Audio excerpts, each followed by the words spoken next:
Pell Davin arrived at Nexara station with a suitcase, a scholarship that barely deserved the name, and the firm belief that the universe would eventually reward intellectual curiosity.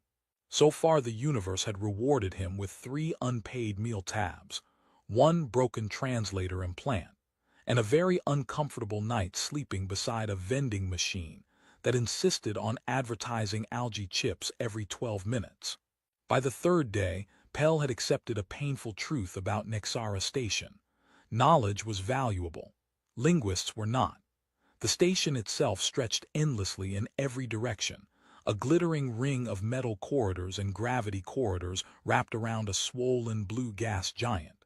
Cargo ships slid in and out of docking arms like careful insects. Merchants shouted in languages Pell could identify faster than he could afford to learn them. Somewhere above the habitation decks, an artificial sky rotated through programmed sunsets that nobody had time to appreciate. Rent, unfortunately, was the only thing on Nexara that seemed perfectly fluent in every known currency. Pell stood in front of a flickering housing terminal in corridor H17, staring at the final listing still within the range of technically possible, rather than organ sale recommended. Affordable room, quiet environment, strict rules, he sighed. Strict rules usually means murder or allergies, he muttered. The terminal chirped politely. Your comment has been logged as a housing preference. That was not a preference. Still, affordable was affordable. Pell pressed accept before the system could update the price or ask inconvenient financial questions. 20 minutes later, he stood in front of a tall door made from polished dark alloy. The hallway lights reflected off its surface like distant stars. A small nameplate glowed beside the frame. Sfi-fi. Pell adjusted his glasses and frowned. Viharan, he said slowly. That sounded familiar. He had read about the Viharan during his second-year xenoculture seminar. Elegant species, long-lived, politically complicated. Also the subject of approximately 14 conspiracy documentaries titled some variation of the vampire civilization among the stars. Pell knocked. The door slid open. The woman standing inside looked almost human at first glance. Tall, pale, dark hair falling neatly over her shoulders. Calm eyes studying him with the quiet precision of someone evaluating a very questionable purchase. Then he noticed her ears. They were long, slender, and elegantly tapered, extending slightly behind her head like smooth silver blades. Pell blinked. Oh, he said. She waited. Oh, he said again, this time with the tone of a man realizing he had accepted a housing contract with a species that might legally classify him as a snack. I assume you are Pell Davin, she said. Her voice was calm, controlled, and faintly melodic in a way that made his translator implant hesitate for half a second before rendering it. Yes, Pell said quickly. Xenolinguistics student, mostly harmless. She studied him for several seconds. You look exhausted. I slept beside a vending machine that tried to sell me fermented plankton for 6 hours. That would explain it. She stepped aside slightly, allowing the corridor light to spill into the apartment behind her. Before you enter, you must understand the rules. Pell nodded immediately. When rent was affordable, rules were sacred. Rule 1, she said, no loud noise after cycle 9. Understood. Rule 2, no guests without prior notice. Very reasonable. Rule 3, you will not enter my half of the quarters. Absolutely. Rule 4, she continued calmly, no garlic plants. Pell paused. Garlic plants, yes. Is that a cultural issue? It is an irritation.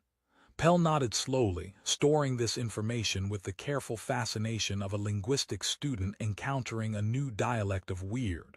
Noted, he said. No garlic agriculture. She stepped aside. You may enter. The apartment was larger than Pell expected. One side contained a modest kitchen and sitting area clearly arranged for human ergonomics.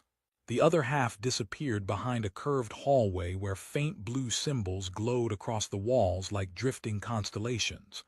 Pell set his suitcase down. This is incredible, he said, looking around. Do you know how expensive apartments like this usually are? Yes. And you're renting half of it? Yes. Why? She watched him carefully before answering. I prefer quiet tenants. Pell nodded with academic seriousness.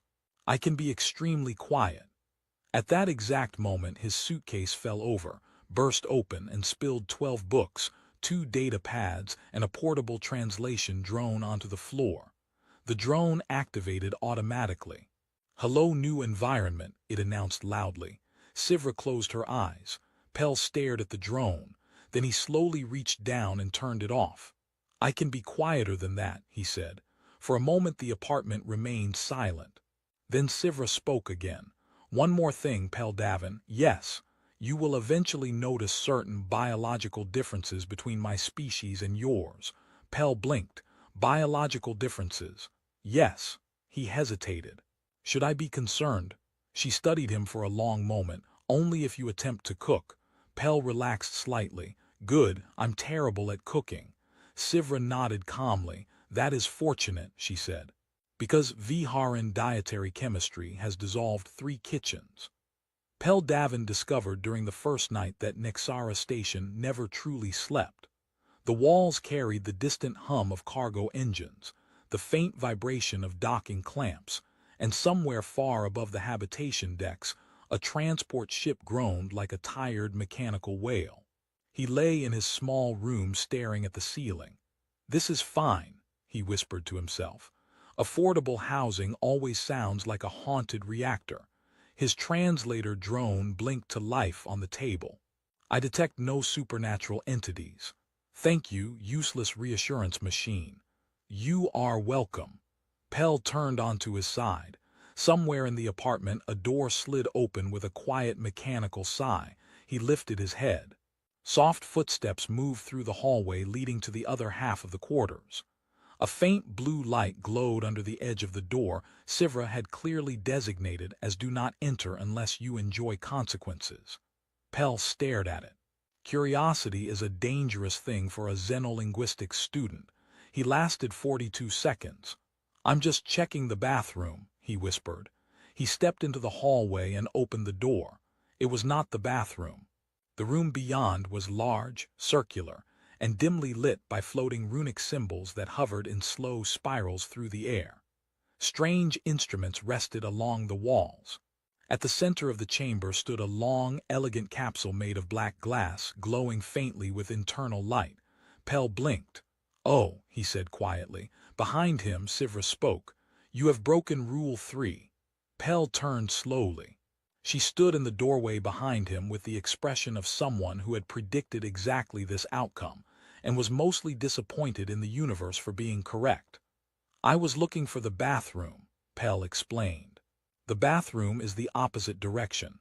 That would have been extremely useful information earlier." She crossed her arms. "This is my meditation chamber." Pell looked back at the floating symbols. "They're beautiful," he said. "Are those Viharan harmonic glyphs?" She blinked once, clearly not expecting that response. "Yes. They're structured like layered phonetic resonance patterns," Pell said, stepping closer to one symbol. "That's incredible. The grammar is literally spatial." Sivra watched him carefully. "You are not afraid." "Of grammar," Pell said. "Never. I meant of me." Pell glanced at her. "Oh, right, the vampire rumors. They are inaccurate." "I assumed that," Pell said. "Real vampires wouldn't advertise affordable rent." For a moment she said nothing. Then one corner of her mouth moved slightly. "Your reasoning is questionable," she said. Pell pointed at the black glass capsule in the center of the room. "So what does that do?" "That," she said calmly, "is where I sleep." Pell blinked again. "That looks suspiciously like a coffin. It is a stasis chamber, which resembles a coffin. Coincidence. Very suspicious coincidence." She studied him for a moment. "You should return to your room." "Right," Pell said quickly. "Before I accidentally break Rule 4 and start an agricultural garlic operation." He turned to leave. Then he stopped. "Actually, one question. You already asked several. This is an academic one." Sivra sighed softly. "Very well." Pell tapped his temple where his translator implant rested. My translator struggled with your name earlier. Viharan phonetics are tonal, right? Yes. Could you pronounce your full name? She hesitated. Human translators cannot process it correctly. That sounds like a challenge. Sivra looked directly at him. Very well. She spoke. The sound that left her lips was not exactly a word. It was layered tone and vibration, shifting harmonics flowing together like music passing through crystal glass. The air itself seemed to tremble as the syllables formed. Pell's translator implant tried. It failed. His translation drone exploded into a cascade of warning lights. Language error, it shouted. Language error. Pell stared at the drone, then at Sivra, then back at the drone. Well, he said slowly, we have discovered the linguistic equivalent of a black hole. Sivra looked at the blinking machine. For several seconds the room was silent. Then she laughed. It was quiet and brief, like a sound she had not made in a very long time. Pell froze. You laugh, he said, pointing dramatically. I witnessed it. You are imagining things. No, that was definitely laughter. You should sleep. Pell nodded. Yes, before I accidentally invent more linguistic disasters. He walked toward the hallway, then paused again. One last thing. She looked at him with visible patience running dangerously low. Yes, Pell Davin. Where is the bathroom actually located? She pointed down the corridor. Second door. Pell nodded with relief. Excellent. He walked 2 steps. Then he opened the wrong door again. The kitchen sanitation alarm immediately screamed. Sivra closed her eyes slowly. From inside the room Pell's voice echoed. Good news, I found the cleaning robots. She looked toward the ceiling. Living with humans, she murmured softly, was clearly a mistake. Rocket Pell Davin learned very quickly that Nexara Station measured time differently from planets. There were no real mornings, no real nights, only rotating light cycles and the constant murmur of ships docking somewhere beyond the metal horizon. Still, Pell had established what he proudly called a routine. Wake up, attend xenolinguistics lectures, accidentally offend at least one alien grammar structure. Return home before Sivra noticed he had broken another rule. So far he had failed at the last part almost every day. The apartment door slid open and Pell stepped inside carrying a small bag of groceries. Good evening, he called. Sivra sat at the long table near the window, reading from a thin glowing datapad. The soft blue reflection of Nexara's gas giant drifted across the glass behind her. You are late, she said. I was negotiating with a merchant who insisted his language had 17 plural forms. And does it? Yes, Pell said proudly, but 12 of them are insults. Sivra looked unimpressed. Pell placed the grocery bag on the kitchen counter. I also brought supplies, he announced. Sivra immediately looked suspicious. What kind of supplies? Food. For which species? Pell paused. Mostly human. She closed her eyes slowly. You were instructed not to experiment with Viharan nutrition. I'm not experimenting, Pell said defensively. I'm cooking. That is worse. Pell pulled out a small container and held it up triumphantly. I bought protein cultures. Sivra stood up very slowly. Where did you obtain those? Market Deck 6. From which vendor? The one with the glowing tentacles. She stared at him. That description includes 37 vendors. Pell shrugged. Well, this one gave me a student discount. That is not reassuring. Pell began setting up a cooking pan. Relax, he said. I studied the chemical structure. Viharan metabolism requires high-density protein cultures suspended in bioactive gel, right? Sivra crossed her arms. You studied my biology. I'm a linguist, Pell said. Curiosity is part of the disease. He placed the pan on the heat surface. Observe, he said confidently. The protein culture began bubbling. For 3 seconds nothing happened. Then the pan began melting. Pell leaned closer. That seems unusual. The kitchen alarm activated immediately. Biochemical hazard detected, the ceiling announced. Foam blasted from the sanitation vents, covering the counter in thick white bubbles. Pell stepped back quickly. Okay, he said, Minor miscalculation. Sivra stared at the smoking remains of the pan. You have dissolved the cookware.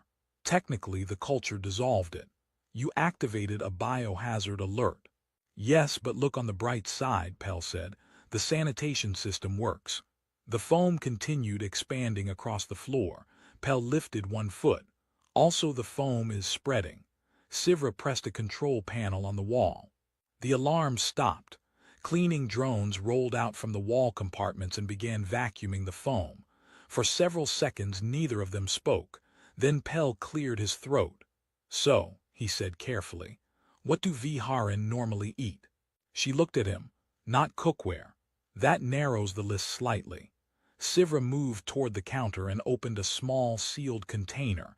Inside was a dark crystalline substance that faintly glowed. This is refined nutrient crystal, she said. Pell leaned closer. That looks like space candy. It is not candy. Are you sure? Because that looks extremely edible. It is highly concentrated metabolic fuel, which is what candy is. She ignored him and placed a small fragment into a glass vessel filled with clear liquid. The crystal dissolved slowly, releasing soft streams of violet light. Pell stared at it with fascination. That's incredible, he said. The chemical bonds are releasing energy through controlled molecular resonance. Yes, you people drink glowing science. Yes, that's the coolest thing I've seen all week. Sivra lifted the glass and drank calmly. Pell watched with academic fascination. Does it taste good? It tastes efficient. That sounds like the saddest flavor imaginable. She placed the glass down. You should not attempt to cook Viharin food again. Pell nodded. That seems statistically wise. He walked toward the living area and collapsed onto the couch. You know, he said, my professor says cross-species cultural exchange always begins with food. Sivra sat across from him. Your professor has never seen you cook. That's fair. The large observation window beside them revealed Nexara Station's endless traffic. Cargo ships glided past like silent giants while distant stars shimmered behind the curve of the gas giant. Pell watched the view. This station is incredible, he said quietly. Thousands of species living together. Hundreds of languages mixing in one place.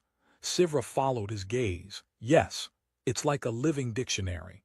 That is the strangest compliment anyone has given Nexara. I'm a linguist, Pell said. We compliment strange things. For a moment the apartment was quiet. Then Pell spoke again. Can I ask you something? You usually do. Why Nexara Station? She did not answer immediately. Finally she said, it is far away. From your home? Yes. Pell nodded slowly. That makes sense. He leaned back on the couch. You know, he added, if you ever want to confuse your family, you could tell them you live with a human linguist who melts kitchen equipment. She looked at him. That would not confuse them.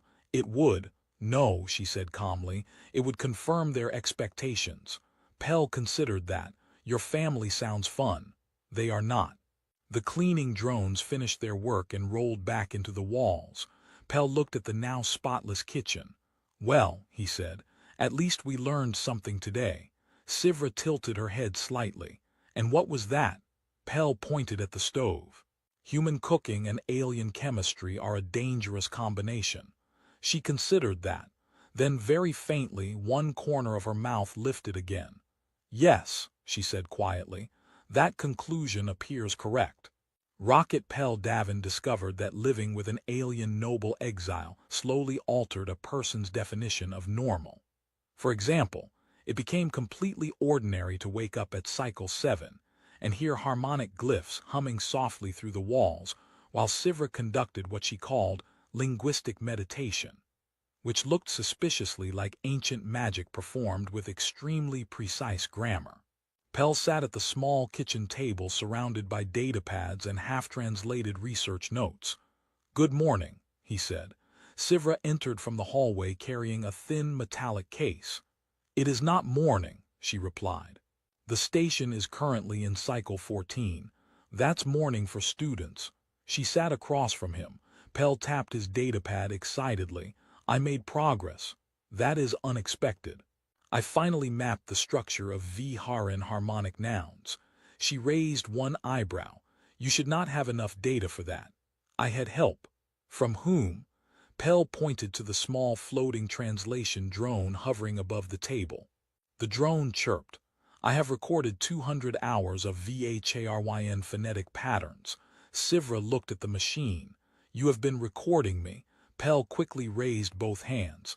Only academically. That explanation is not comforting. It's groundbreaking, Pell said. Do you realize how rare Viharan linguistic samples are? Your language uses layered harmonic tones that exist below normal human hearing. The drone beeped proudly. I also detected that you sometimes hum when reading. Sivra slowly turned toward Pell. You allowed it to record that. Pell froze. In the interest of science. She leaned back in her chair and studied him. You are either extremely brave or extremely foolish. I'm a student, Pell said. Those are the same thing. She sighed softly but said nothing more. Pell returned to his datapad. I also made a fascinating discovery about your titles. What about them? Your name structure contains 6 hierarchical honorifics. Yes, that means you're not just nobility, Pell said. You're extremely nobility. That is not a proper linguistic classification. It should be. She looked at the research notes displayed on his screen. You are translating the house dialect. Yeah, Pell said. Your family must be very important. She did not answer. Pell looked up. Too personal, perhaps. He leaned back in his chair. My family stopped speaking to me because I chose linguistics instead of engineering. That seems extreme. My father said grammar cannot build starships. Sivra tilted her head slightly. Can it? Emotionally, Pell said, yes. She almost smiled. Pell noticed the metallic case she had brought with her. What's that? A communication relay. Sounds official. It is. She opened the case and activated a small holographic interface. Several symbols appeared in the air, glowing with cold blue light. Pell stared. Please tell me that's not a call from your family. It is. Pell leaned back dramatically. Oh no, you may leave the room.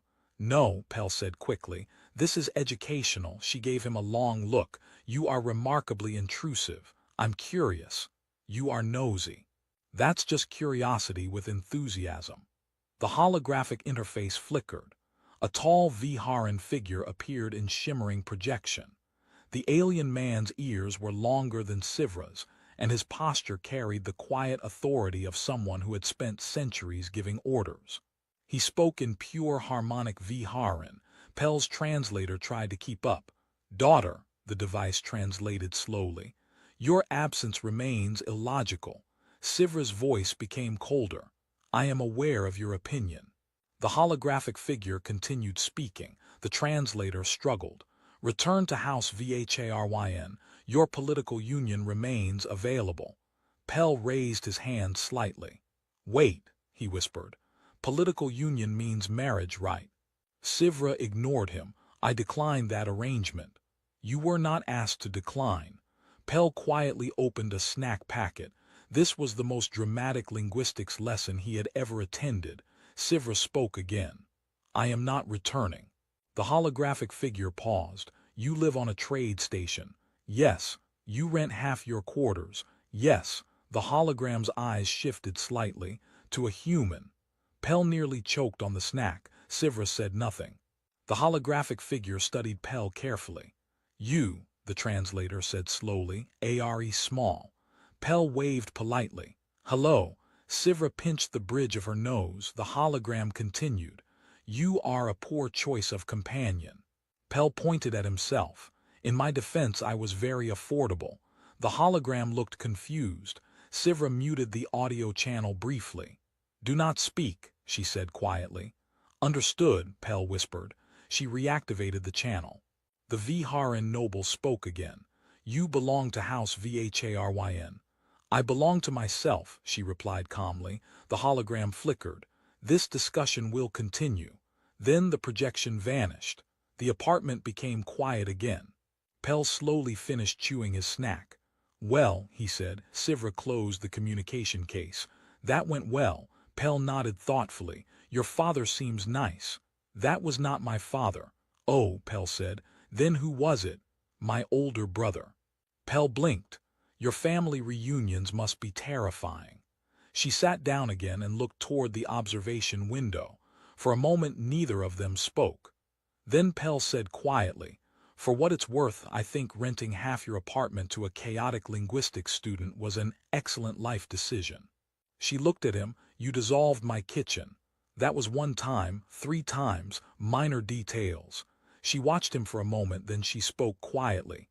"You are very strange, Pell Davin." He smiled. "Thank you." That was not a compliment. I'm choosing to believe it was. For the first time that cycle, Sivra allowed herself a small, reluctant smile. "Humans," she said softly, "are incredibly persistent." Pell leaned back in his chair. "Wait until you see us during exam season." Pell Davin did not notice the change at first. It happened slowly, the way habits grow quietly without asking permission. At the beginning of the station year, he had been a broke student sleeping beside vending machines and arguing with translation software that believed sarcasm was a grammatical error. Now he had a desk permanently buried under research notes, 3 universities requesting copies of his linguistic work, and a roommate who technically belonged to an ancient alien noble house.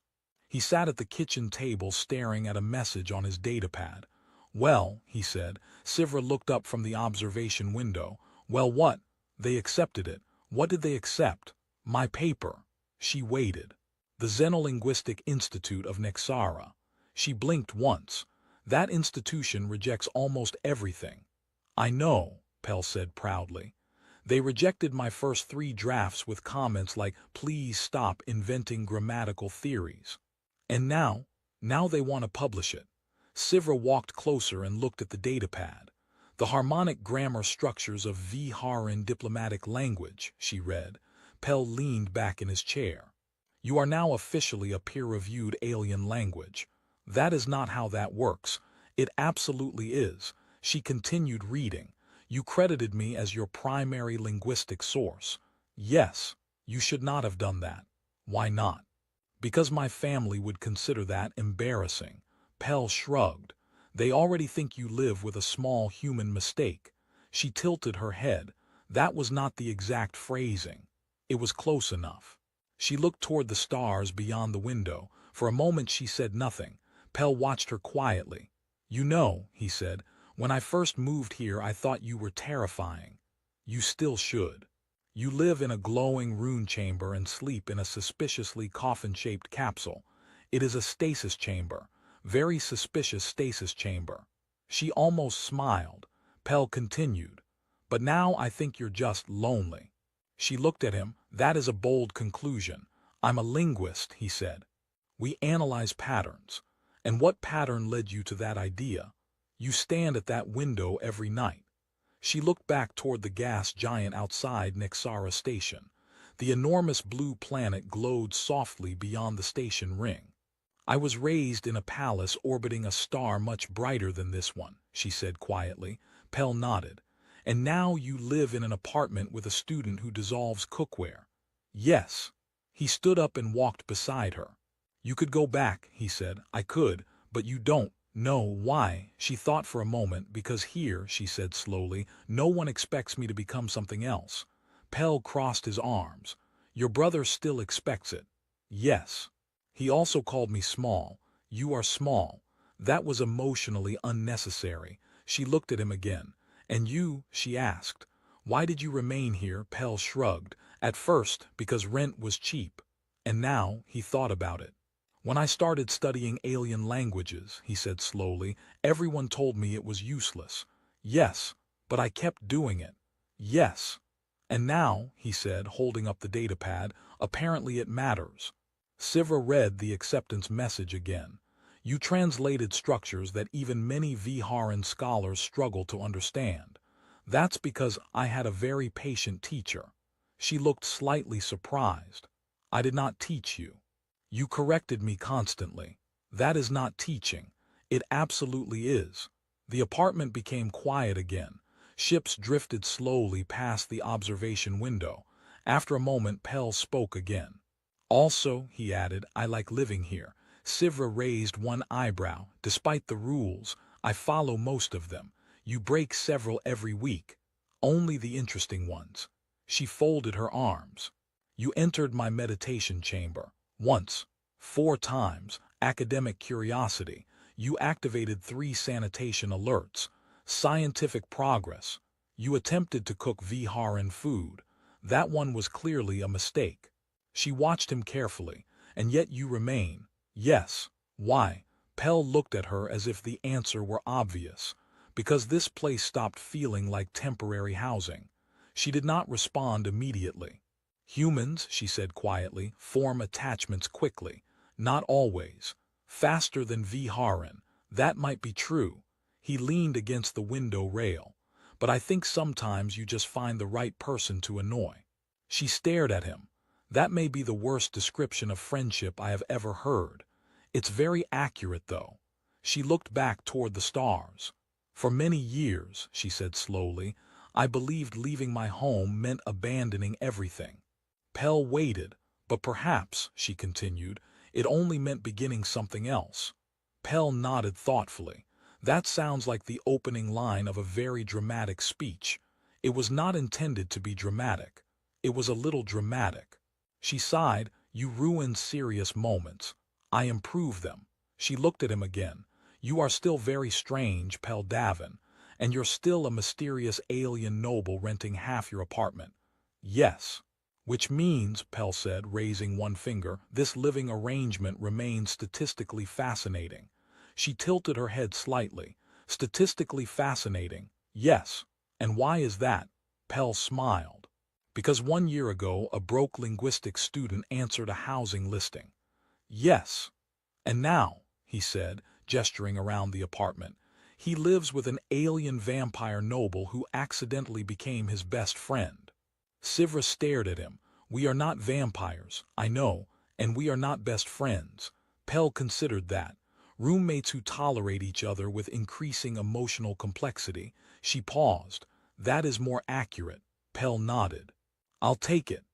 Outside the window, Nexara Station continued its endless orbit, carrying thousands of travelers, traders, and strangers through the quiet ocean of stars.